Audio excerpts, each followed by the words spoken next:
Assalomu alaykum. Bugun biz sizlar orziqib kutgan Andijon hamda Samarqand bozorlaridagi mashina narxlarini taqdim etamiz. Sizlar uchun yana bir yangilik. Endilikda bizning kanalimizda o'zingizning reklama va e'lonlaringizni ham joylashtirishingiz mumkin.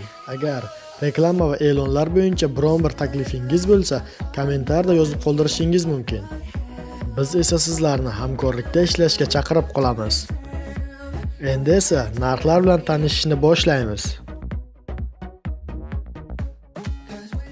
Nexia Dons 2014-yilda ishlab chiqarilgan, 87 ming kilometr yo'l bosgan, narxi $5200.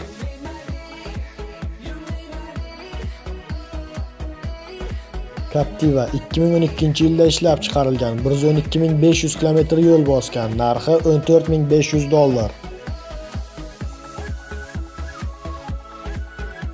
Orlando 2014-yilda ishlab chiqarilgan, 52 ming kilometr yo'l bosgan, narxi $13000.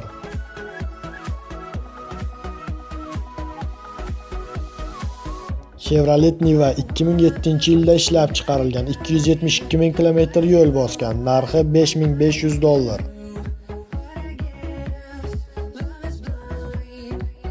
Epica 2010-yilda ishlab chiqarilgan, 85 ming kilometr yo'l bosgan, narxi $7900.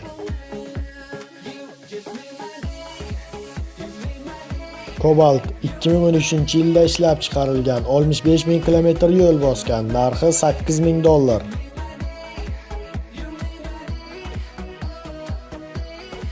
Endi esa Samarqand mashina narxlari bilan tanishamiz. Nexia Daewoo 2007-yilda ishlab chiqarilgan, 74 ming kilometr yo'l bosgan, narxi $5500.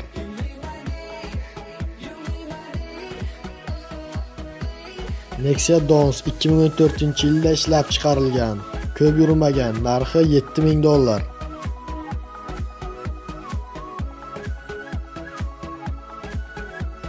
Daewoo Nexia 2007-yilda ishlab chiqarilgan, 200 ming kilometr yo'l yurgan, narxi $4000.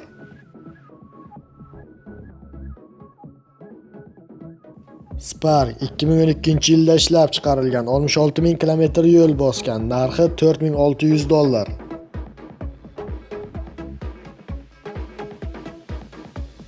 Gentra 2016-yilda ishlab chiqarilgan, 4500 kilometr yo'l yurgan, narxi $75 million.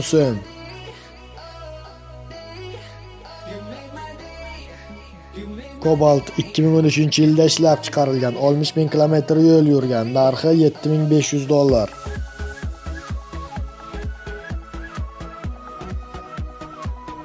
Lacetti 2012-yilda ishlab chiqarilgan, 87 ming kilometr yo'l yurgan, narxi $69 million.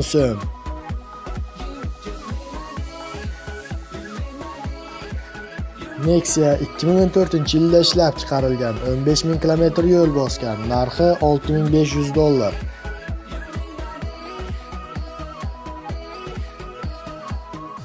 Do'stlar, videomizdagi ma'lumotlar shulardan iborat edi. Bizning kanalimizni doimiy kuzatib boring. Biz esa sizlarni har kunlik mashina narxlari bilan xabardor qilib boramiz.